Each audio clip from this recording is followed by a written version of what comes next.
Greetings, this is Mary Brocker, and I would love to welcome you to the Document Accessibility webinar, a part of the How to Accessibility webinar series brought to you by the FISA Foundation and Heinz Endowments.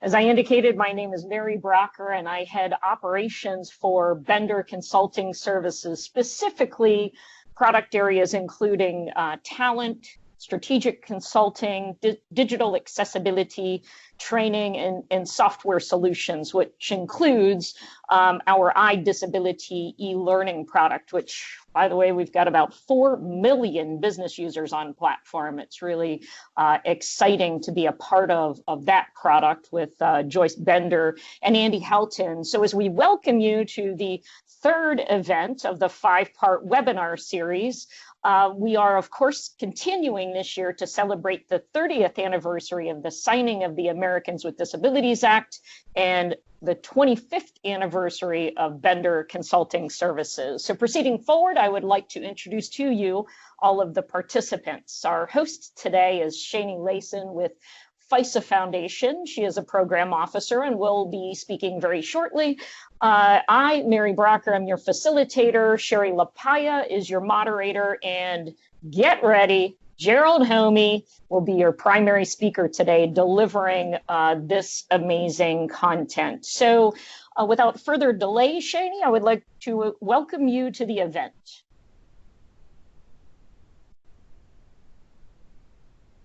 Thank you, Mary. As Mary said, I'm Shani Layson. I'm the program officer of the FISA Foundation.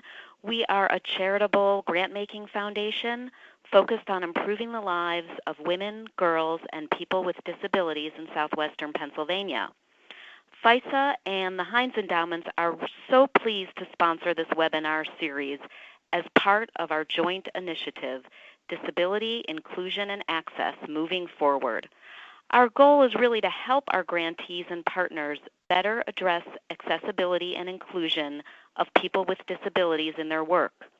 If you missed the first webinar, Disability 101, you can now watch a fully captioned, accessible recording at your convenience. There's also a resource takeaway that has the major points and provides tips and tools. And the second webinar, which was on website accessibility, was also recorded, and all of these webinars will be available at disabilityinclusionpgh.org. I'm also really excited to announce a new funding opportunity to support your work in promoting access and inclusion of people with disabilities in your organization. The Heinz Endowments is generously inviting proposals from nonprofits in southwestern Pennsylvania to help them become more fully inclusive of individuals with disabilities. The deadline to apply is April 1st, and there will be more details at disabilityinclusionpgh.org. I am particularly looking forward to today's webinar because it's applicable to nearly everyone. Virtually all of us create documents, and it's important to ensure that our documents are accessible so that the content can be read and understood by as wide an audience as possible. Making sure documents are accessible supports people with disabilities who use assistive technologies or have other disabilities. It also makes documents more usable for everyone. FISA and the Heinz Endowments are proud to partner with Bender Consulting, who will share their incredible expertise with us today. And now I'll turn it back over to you, Mary. Thank you so much, Shani, and thank you for your leadership in the area, being generous with the Heinz Endowments and FISA, advancing access and inclusion for not-for-profit organizations in our region is just wonderful. So as I mentioned, today's event topic is Document Accessibility. Can you read this? So it's my great pleasure to welcome all of you content creators to this event on the webinar series. So now let's move on to the learning agenda. So I'll talk briefly. I shared a bit about Bender Consulting Services, and then I will pass it on to Gerald, who will talk about document accessibility and really defining what that is. Gerald will then move on to Microsoft Office solutions, parking a bit more prominently in the Word product, and then creating Adobe PDFs. So those documents frequently, of course, we all use as we are sharing information with our other partners. So before we move on to Gerald, many of you, I'm sure, are aware of our CEO and founder, Joyce Bender. She's thrilled to be able to participate with FISA and Heinz Endowments to bring forth this series as it relates to accessibility and inclusion. And for those of you who don't know Joyce, she happens to be the vice chair of the American Association of People with Disabilities, the chair of the Epilepsy Association of Western and Central Pennsylvania. She is the voice of Bender, has a weekly radio show, Disability Matters with Joyce Bender. And in addition to those here domestically in the United States acknowledging the work that Joyce has done advancing employment empowerment, inclusion, and accessibility for people with disabilities here in the US, she has also shared that information in places such as Panama, South Korea, Indonesia, Japan, and Kazakhstan. And her business, of course, as I mentioned, I have the incredible opportunity to head operations for her business, provides solutions in both the private sector and the public sector with companies like Highmark, PNC, the Bayer Corporation, and fantastic U.S. government agencies. So without further delay, Gerald, I would love to welcome you to share this dense content and educate and inspire all of our content creators on platform today. Take it away. Thanks so much, Mary. I'm really excited about today's presentation. We talked the last time about digital accessibility as it pertains to websites, which we all interact with websites all the time, but we aren't all website developers, where today we're talking about document accessibility, and everyone on this call today creates documents. And I'm really excited to impart some knowledge that'll help you develop documents that when they are shared can be used by everyone and will be accessible. So really excited for this today. So we're going to start off by talking about what does it mean to create an accessible document. So a document is accessible when anyone can access all of the elements and information available in a logical and meaningful way. So you want people to be able to access everything in your document. So last time on our previous webinar, we talked a little bit about the principles of POUR from the WCAG guidelines, which are the standard for digital accessibility.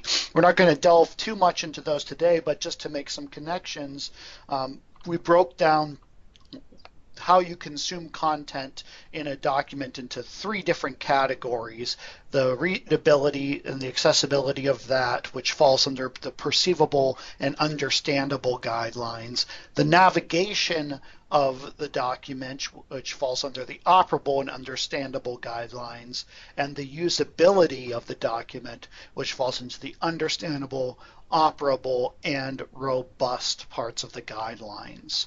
For the readability of your document, to ensure that your document is being accessible from a readability standpoint, you want to make sure that all of the elements are visible for anybody. So everybody is going to be able to engage with all of the elements and consume all of the content that is within your document. And that the layout and the topic flow of that document is easy to understand and consistent. The navigation for that, the accessibility of that comes into, once again, being able to access all elements of navigation, being able to navigate effectively through that document for any user. That the content can be consumed in a logical order for everybody, meaning the logical order that someone would consume the content and should be the same user experience for all individuals. That links are intuitive, that you will be able to interact with them in the way that you expect them to.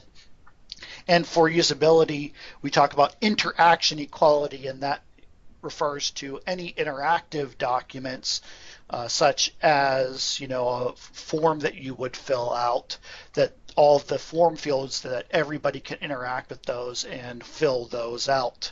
An example of this would be that someone might create a form that you intend somebody to fill out, and you just put a whole bunch of underlines to indicate a place where you could print out this form and handwrite into it, but that would not be something that somebody who is blind would be able to independently navigate filling out on their own.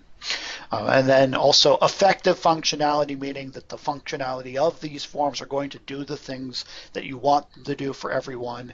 And anticipated outcome, for example, if there is a link on your document and some descriptive text around that link, that when I click on that link, based on the description, it's going to take me where I would expect it to. So these are all some of the different types of things we're going to be talking about today as it comes around to document accessibility. And as you can see, the three major factors that we're looking at for the types of disabilities we're accommodating with these accessibility in documents is vision-related disabilities, intellectual disabilities, and learning disabilities, as well as individuals who have limited dexterity or motor-related disabilities that may navigate the computer using a keyboard or other devices. So next we're going to talk about Microsoft Office and some solutions around that. Everybody interacts for the most part on the day-to-day basis with the Microsoft Office products. So we really wanted to arm you with some tools that you can then use to help you create documents that are accessible in Microsoft Office. So we're going to talk about some tips with that. First thing I want to address is styles, headings, and the layouts of your document. It's very important to use these features in order to talk about that document flow that I touched on a little bit earlier. So here's some tips to help you with that. Number one, you don't want to use color as the only way to convey information to individuals. You don't want to instruct somebody to go to the section of your document that is highlighted in blue to find the content, because somebody who is blind is not going to know what is highlighted in blue.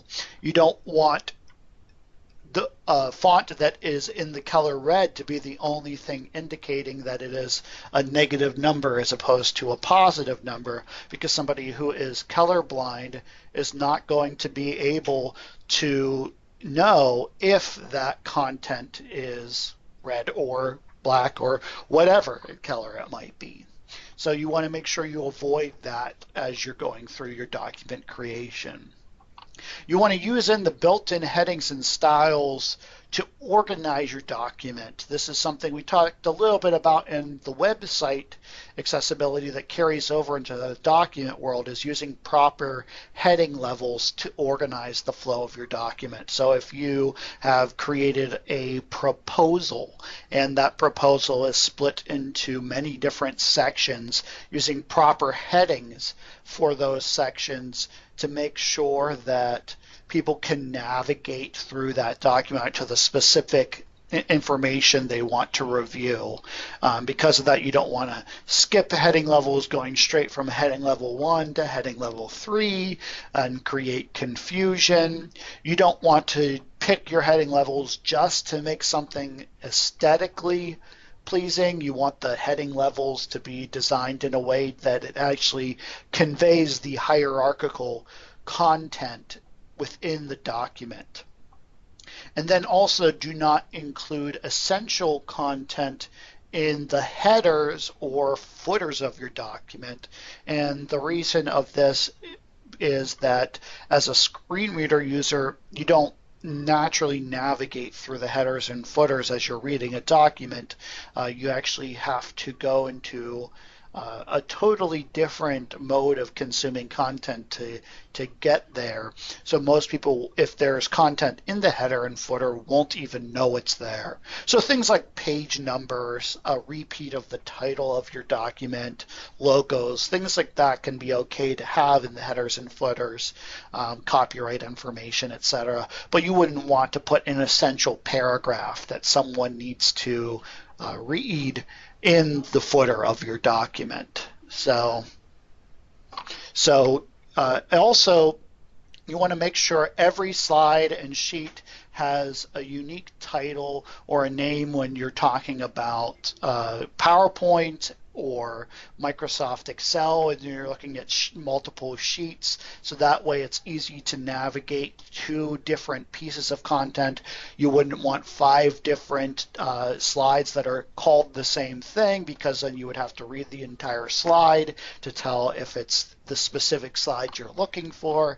Same thing for Microsoft Excel. You don't want to have to read the specific sheet from top to bottom to know if it's the sheet you wanted to read. Those titles should be able to indicate that for you.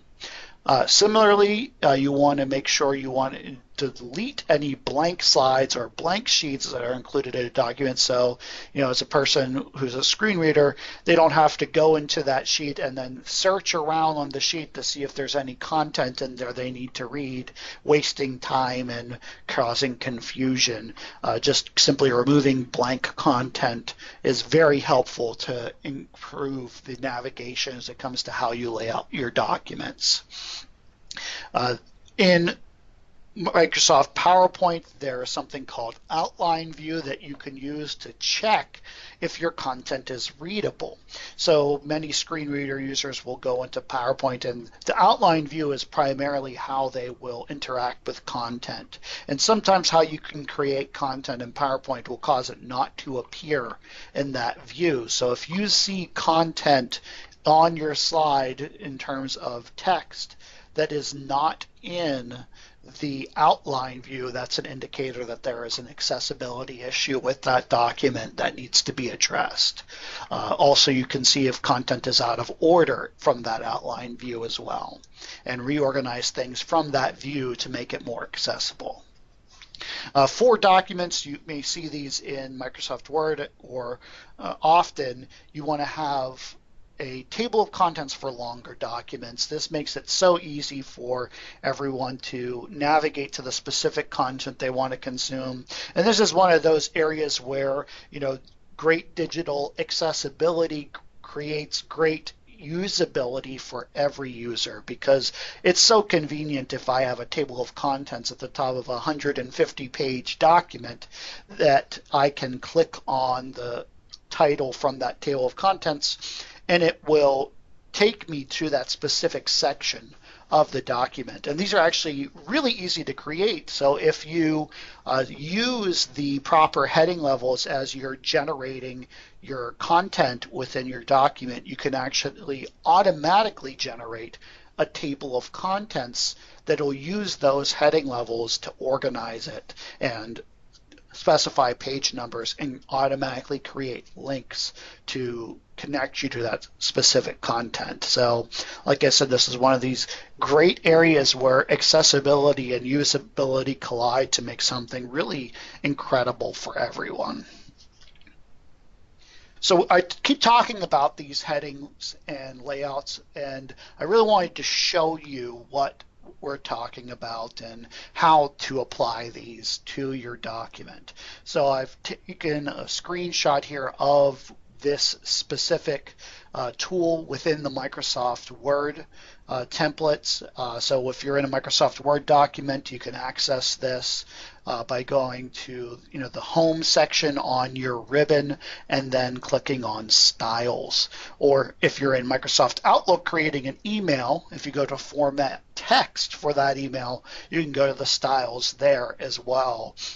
And here you can see all of the different type of styles you might use when creating content in a document.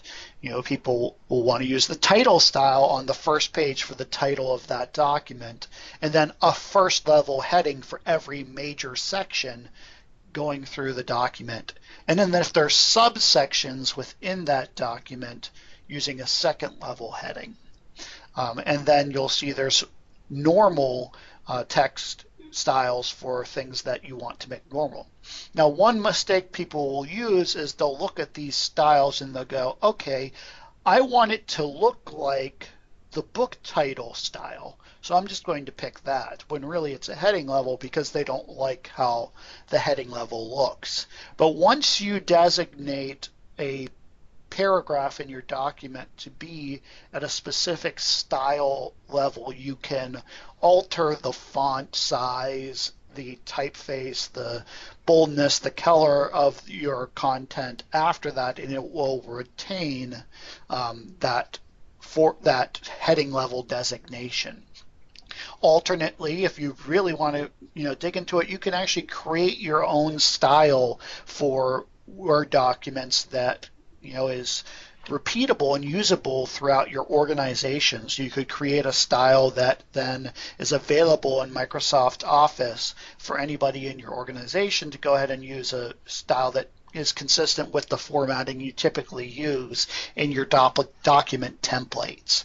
So this is a really powerful tool that can really help with the accessibility and organization of your documents, and then lead to very clean, consistent formatting as you move forward with creating documents in the future.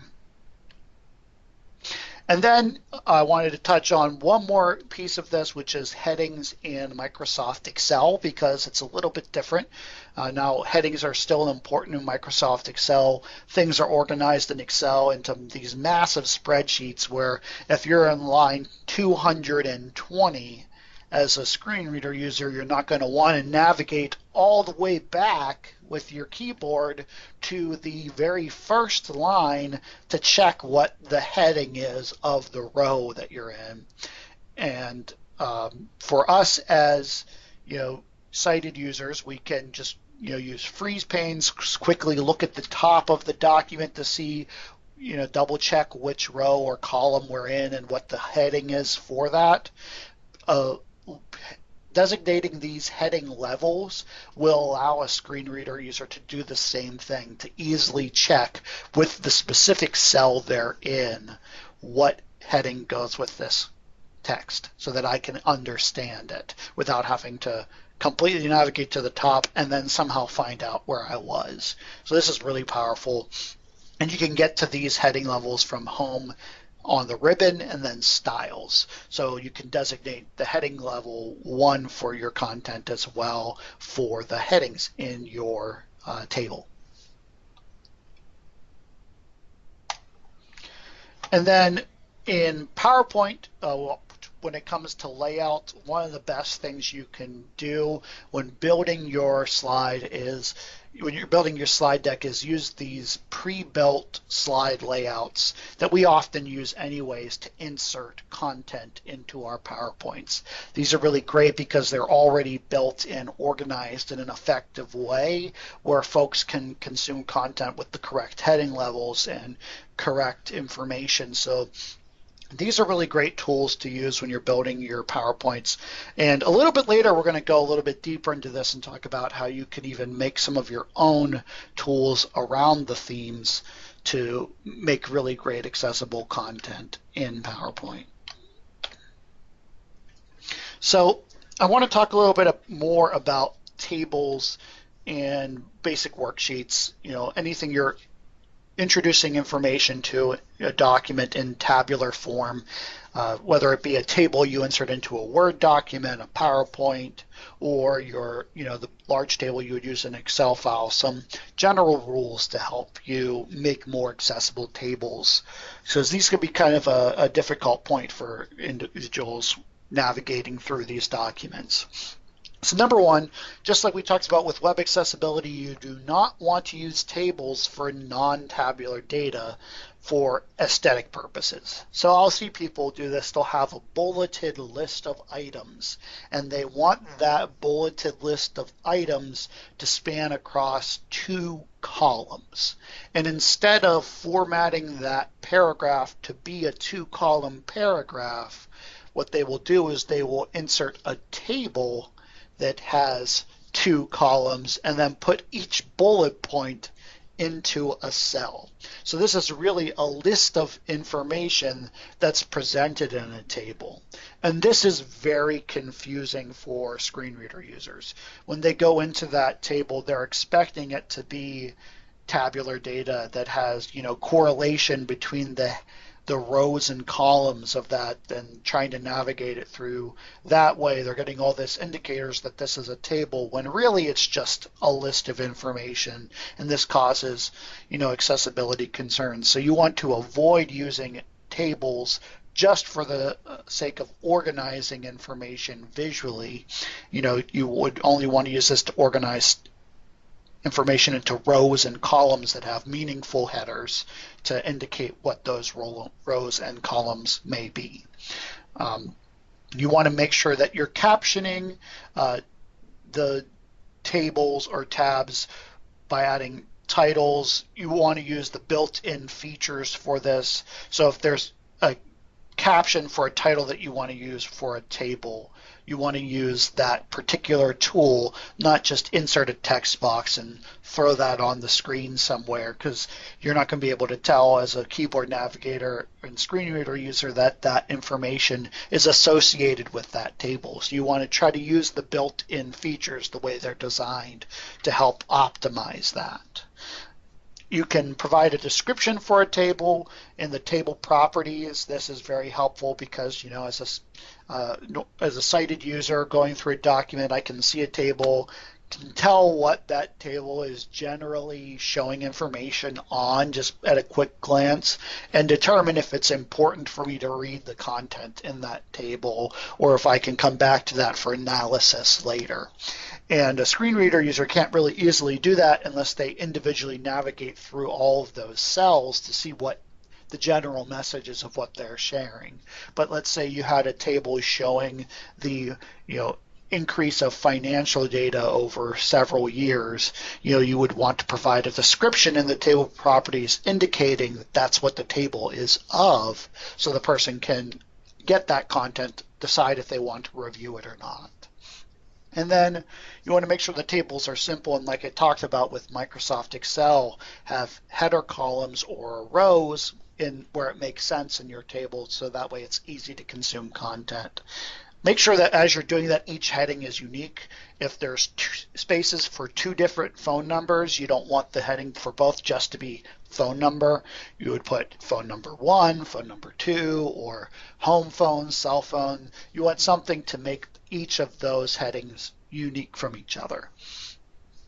And when you're building these tables, you want to make sure you're using correct color contrast between the text and the table style. So if you have alternating gradients within the cells of your table, to make it easier to look at, to differentiate which cell you're on as you're navigating through it, you just want to make sure that the text color is a great contrast between the text color and the background color, so that it's easy to read for those with low vision or those who have color blindness. And there's some great tools that you can use to test color contrast out there that are free, that you can download, that you can use to make sure that that contrast is acceptable to the standard. And you want to consider using table styles that alternate colors like we talked about. That makes it really easy to consume content as you're navigating through it. And that's helpful for me and for many people that are just kind of going through it to try to move across the line and see where you're at. But it's very helpful for individuals who have low vision and use screen magnification, want to really heavily zoom in on the screen to make sure they're in the right spot as they're navigating through the content in that table. So that's a great method to use. And just like with the other table or the other pages and tabular data in Excel, if you have blank or unused rows or columns within your table, you're going to want to remove those to make it easier to navigate through the content. And this is where I was talking about you can add a description for your table. We just wanted to show this to you. There's a big box to describe this description, and you can access this by going, once you're in your table, going to table layout, then table properties, and the alt text tab for that table is where you can add this description. So the next thing I want to talk about now that we're out of table world is talking about images, illustrations, and tapestry. All of these design elements that are for the visual aspects of your document and the best strategies to use when making these accessible. So first of all, you want to make sure that alt text is included for all essential images within your document. In our last webinar, we talked a lot about how to determine an image is essential, and basically you want to make sure that that image, it's essential if it's important for the person to understand what that image is. So purely decorative images may not be important, whereas an image that's showing the difference between the population of unemployed versus employed individuals, you would want to be able to see the difference and understand that there's a difference there. So if that information is important to the narrative of what you're sharing in your document, it's essential. And also, by default, if you have an image that has text inside that image that is not represented in the text in your document, that is going to be essential as well, that they are able to see the text or read the text in that image. And alt text is a great way to do that. So alt text, if you weren't in our last webinar, that's the text that's associated with an image that as a screen reader user, when you navigate to that image, it gives you that text to accompany it, so that way they know what that image is. For decorative images and tapestry, such as the blue box at the top of my slide here behind images, illustrations, and tapestry, you would want to mark those as decorative images, meaning that they're not important for someone to consume that content. They're specifically for visual design, so that a screen reader user doesn't need to try to consume the content if there's a blue box. And typically you want to limit the characters in your alt text to 125 characters. This isn't really a specific, standard. This is just the rule of thumb that's accepted within the community, because if you start to get over 125 characters and what's required to explain your image, you're getting into a situation where you might want a different strategy to convey that information than through using an image.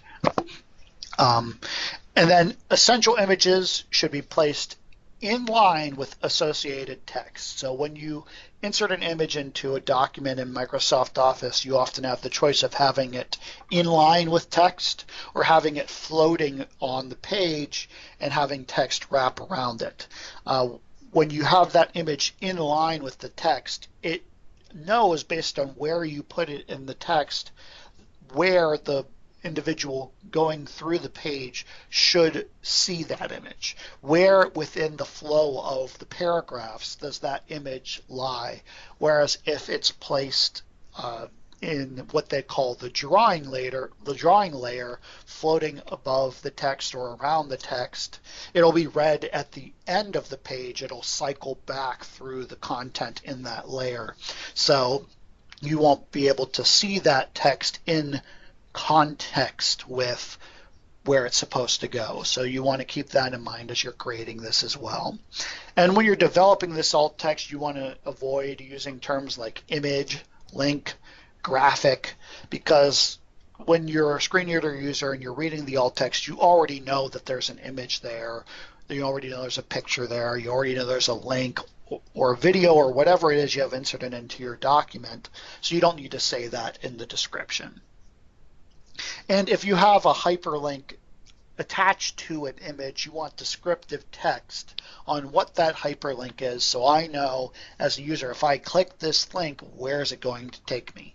So if you have a picture that's of Bender Consulting's logo, and if I click on that logo, it's going to take me to the website. As a screen reader user, I want to see that, by clicking on this, I know by activating this link, it's going to take me to Bender's website. So something to indicate that is very helpful. So I wanted to show a couple examples of some issues with images. So on the left side, we have an essential image.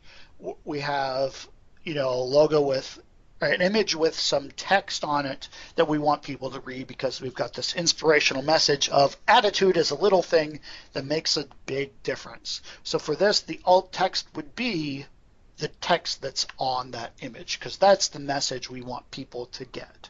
There's one more problem with this image besides the alt text, though. It's also an image that would pass or would fail a color contrast test.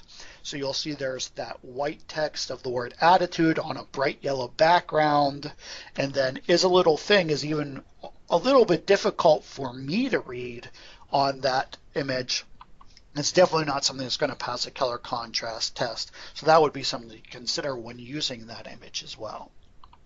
On the right side, you'll see there is an example of what is a non-essential image. We've got kind of the swooshy thing going on at the top here, and we provided some example bad alt text that would be, unnecessary. We don't need to know that a vibrant splash of color rises across the top of the screen like the majestic waves of the sea, flowing from reds and pinks to purples, teals and blues.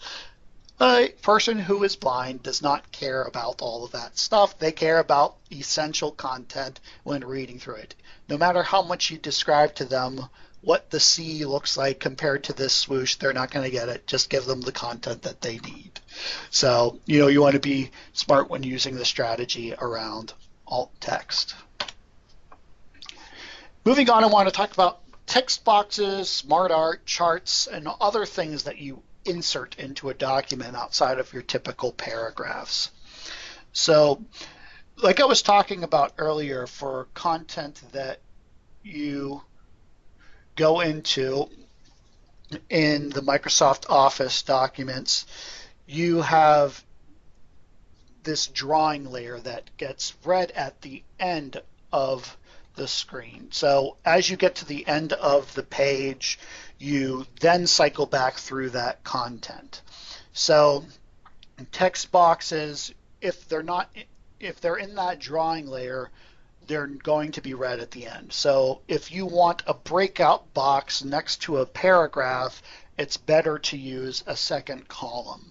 Whereas if you have a breakout box that's just, for a design perspective, emphasizing a specific quote from within your existing paragraph that you want emphasis on, that's additional content, it's not important that that content be read at the same time, and you may even want to mark as decorative. So you want to think about when you're inserting all these different types of things into your document to make sure that it's being done so in a way where individuals are consuming that content at the time that they need to. So that's what we think about that. I want to give some examples here as well. I'm going to show you here the Smart Art feature in Microsoft Office. So Smart Art is typically found in all of the Microsoft Office programs, and it's a way for you to make informational graphics that display flow of information. And essentially, as long as you stick to using a lot of the built-in tools around this Smart Art to convey the information, that content is going to be read by the screen reader user. If you start inserting outside text boxes to make a header or trying to add content and combine multiple figures together, that's when things start to not work very well. So if you're using the Smart Art, make sure you're using the features effectively and in the way that they're designed, and that it's in line with text at the moment where you want the person to consume that content. The same thing goes for charts. When you build a chart in Microsoft Office, it'll typically read the data that's in that chart to the person, and you may want to have some kind of, descriptive text around the charts and Smart Arts to describe what you're going through, and stick to the built-in features to convey this content. So I talked a little bit earlier about PowerPoint and that you can do some more to customize these built-in slides that you can use when creating a presentation that are the best way to make accessible presentations. And you can customize the options that appear in this by going to the Slide Master view within your presentation. So the Slide Master view allows you to create templated slides for your slide deck that then can be inserted at any point within your slide. It allows you to designate specific slides as specific boxes in slides as headings and paragraphs or images or tables. It gives you a lot of customization on how content is designated. And the only things that will show up in that outline reading view that screen reader users use to consume content in a PowerPoint are things that show up in the Slide Master in the pre-built form. So often when I'm building a presentation, what I will do is I will use the default templates, and when I find that the design that I want to use for a particular slide does not fit into one of the existing templates that are there, I will go to the Slide Master and create a new template to fit the design I'm going for within that slide, and it will allow me to insert that specific template in, and then it will be accessible. Additionally, this is a great way to help build standardized templates for your organization for PowerPoints that make sure your logo's on every page and in specific placement with consistent formatting of dates and slide numbers and copyright information, all of that. So this is another example of how accessibility, usability, and everyone's experience can be enhanced when utilizing these features. Microsoft Office also has a check accessibility feature that is great. It really helps you find out some of the errors that exist in your document. So we definitely recommend people use these as a great starting point to look at what errors may exist in your document. They'll provide suggestions to you to how to address the different issues they identify as you're going through it. They'll report on things like images without alt text, things that they are guessing could be being read out of order. If you skip headings when you're building your your layout of your document, it'll catch some of these things and point them out to you. And you can turn it on while you're creating the document, and it will tell you as you're going along, or after a document's been created, you can run this check to see if your document is accessible. And this is right in the ribbon as well under the review pane. So in the same place that you want to go check to see if your spelling and grammar is correct, you can check if your accessibility is correct as well. And just like with your spelling and grammar check, you might want to also do a manual check to make sure that it actually catches all of the things, because there are words that we intend to use and then we write a different word that is a real word, so spell check does not catch it. Just like with those instances, the accessibility checker will not catch every single thing in your document, so manual testing is still important to use as well, just to make sure that the user experience for individuals with disabilities is what you want it to be. Some additional tips on Microsoft Office, just to cycle through these quickly. You want to make sure all hyperlinks and anchors use descriptive and unique text, correct color contrast all the time in your documents. You don't want to typically go below 12-point font size on most documents. The only exception to that is in PowerPoint, where you don't want to go below 18-point size because you're going to be presenting that to a large audience typically. Use easy-to-read fonts in your documents like Calibri, Arial, Times New Roman, Cambria. And if you do use video content in a presentation or document, make sure those videos are captioned. So that way, if an individual who is deaf is watching that video, they're able to access captioning. You're able to embed YouTube videos into documents, and if there's effective captioning in the YouTube video, that captioning option will show up there as well, just as a tip. All right, next I want to move on to PDF accessibility and talk a little bit about that, because everyone uses PDFs. So I want to talk about that side of accessibility as well and get out of the Microsoft Word land for a bit. So PDFs are these documents that get created from other documents. So one of the most important things when you're talking about PDF is, what is your source document? So there's many different ways that you can make a PDF. You can print a PDF. You can scan something on your copy machine and get a PDF out of it. You can generate a PDF using a bunch of different conversion tools. The tool that makes the most accessible PDFs is the one that is built by Adobe itself. If you have Adobe Acrobat, there is a PDF conversion tool, and if you're using Microsoft Office, for example, it integrates directly into that and many other programs, and it does the best job of generating accessible PDFs. So you want to make sure the tool you're using is one that's going to make accessible content in the first place. Because how many steps you need to take on the accessibility in your PDF will determine how accessible, or is determined from how accessible your source document is. So if your source document is not accessible, your PDF's not going to start out accessible. However, if you've got a really great Word document, once again, going back to that proposal we talked about, you've built in all this great organizational flow with proper headings and all of that. You really want that to carry over to PDF.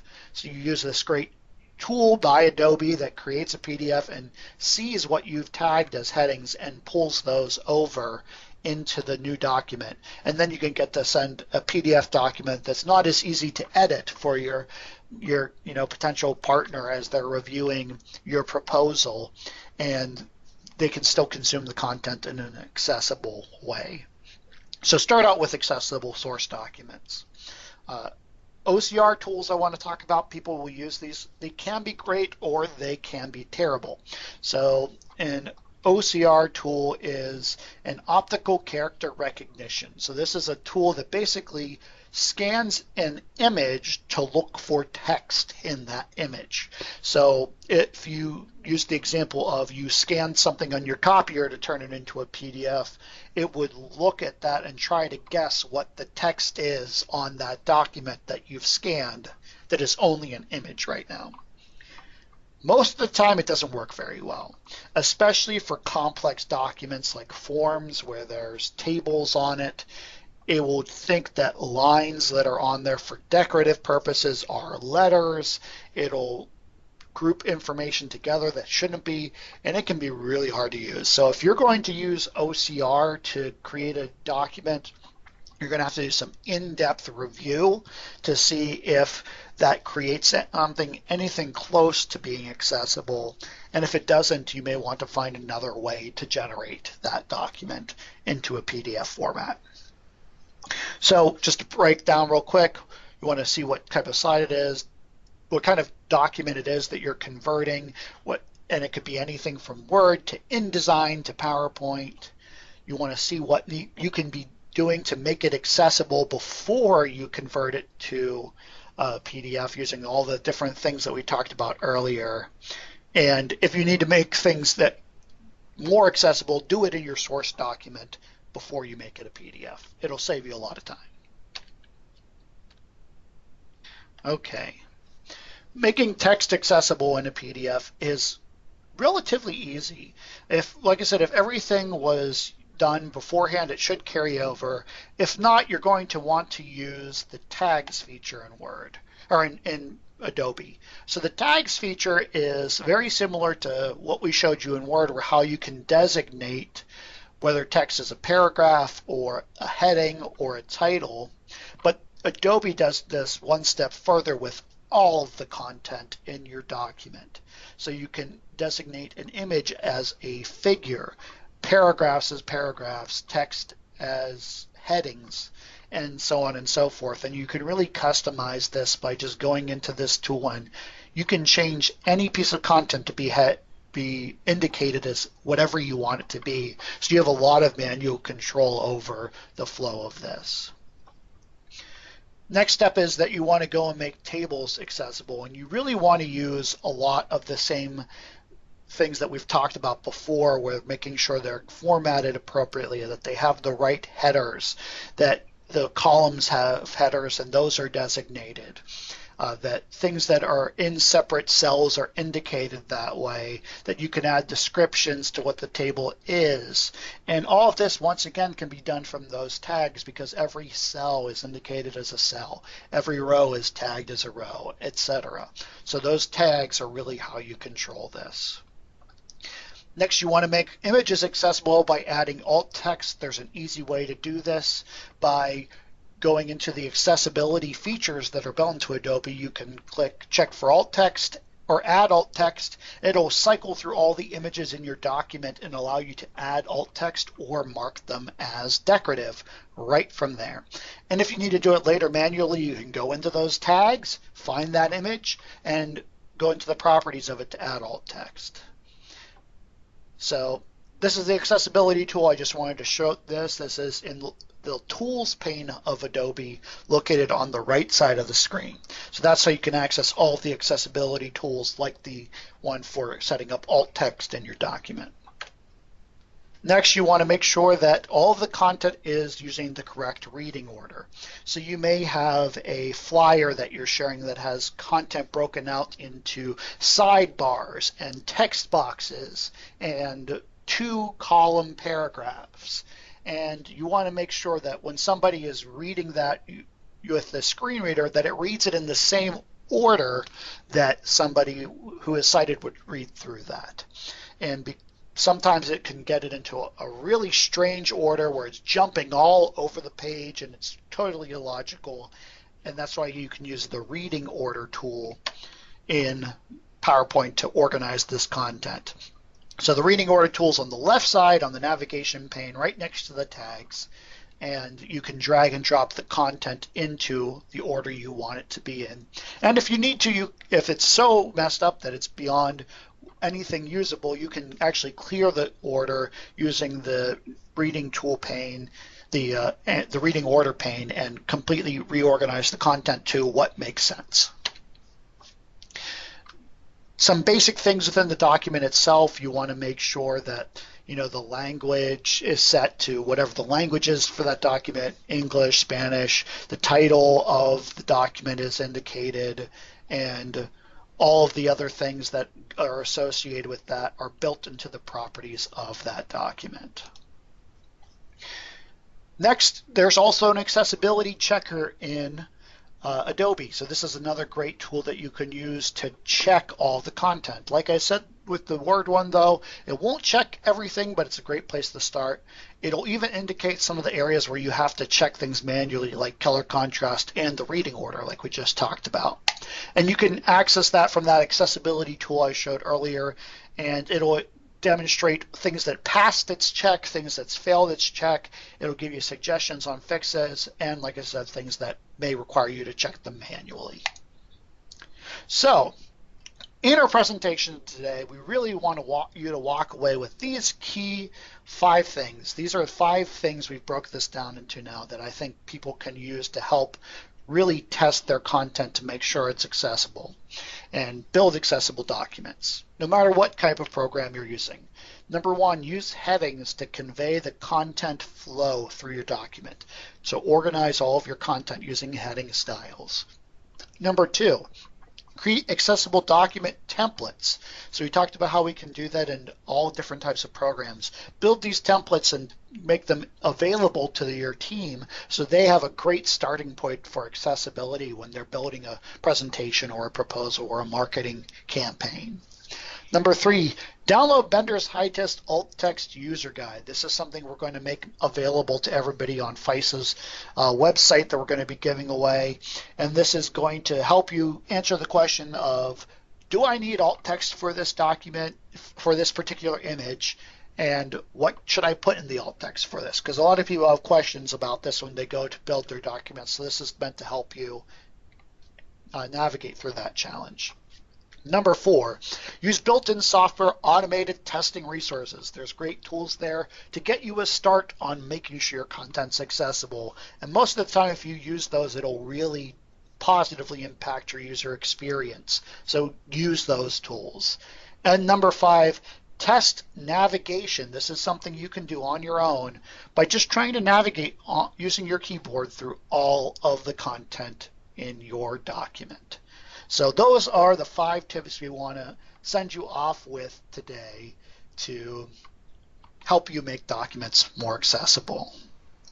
And at this time, we would like to open it up for questions. Hey, thanks so much, Gerald. This is Mary, who has returned to the event.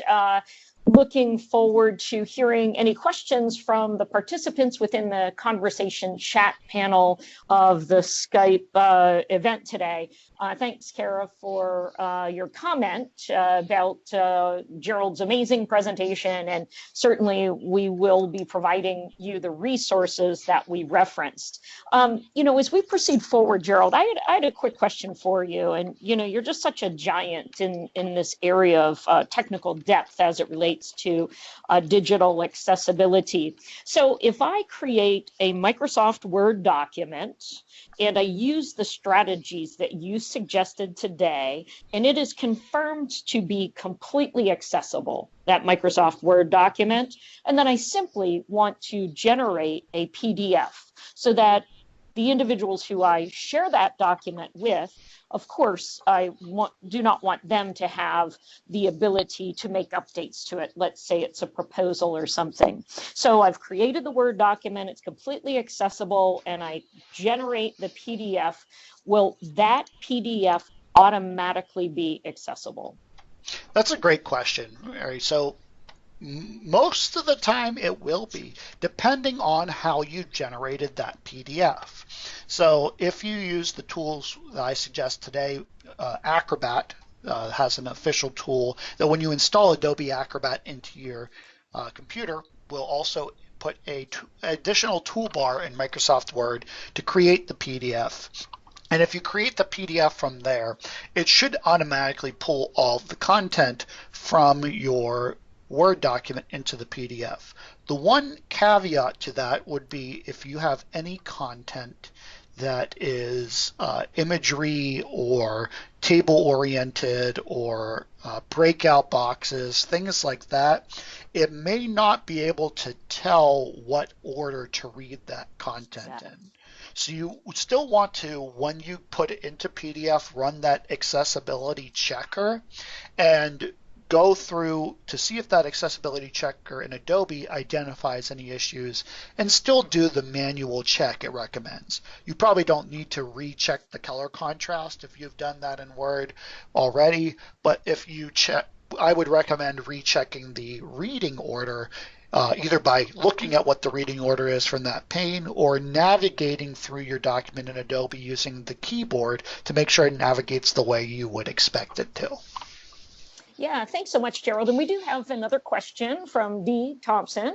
The Thompson question says, on the last slide where you indicated the 5 things, the key things that you wanted our participants today to take away, the Thompson question is, could you explain more about that? Explain how to use the keyboard to test, to navigate through a document. Yeah, definitely. And you want to do this. And Gerald, just time check. You've got 20 seconds to answer that question. To Shaney. Yeah, so you've got 2 people that really use the keyboard a lot. Keyboard navigators and individuals who are blind use the keyboard to navigate. And that's how they get to content. So basically you want to use the arrow keys on your keyboard to navigate through the content within your document.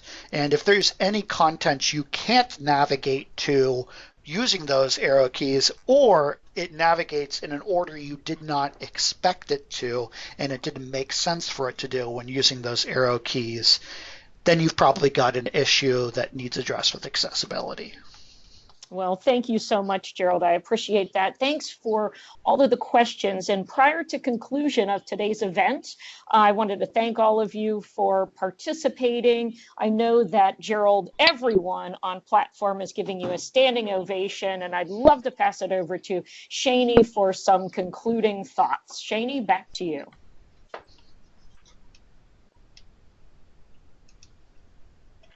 I just want to thank the Bender team for this incredibly informative webinar. Gerald, you did a fabulous job of highlighting the importance of document accessibility and the steps that we can take to ensure that our documents are accessible to everyone. And I want to thank all the participants for demonstrating your commitment to inclusion. We hope you'll incorporate this learning and share the information with others on your team. And just a little plug, we hope you'll join us for the next webinar on social media accessibility. Don't forget to check out disabilityinclusionpgh.org. That's where you can register for the next webinar in the series, for other resources on access and inclusion, to see any of the webinars you may have missed, and to find out more about the Heinz Endowment's funding opportunity to promote disability inclusion. So thanks again, everyone. And Mary, again, back to you. Thank you, Shani. Thanks to everyone. I wish you an amazing day. Take care.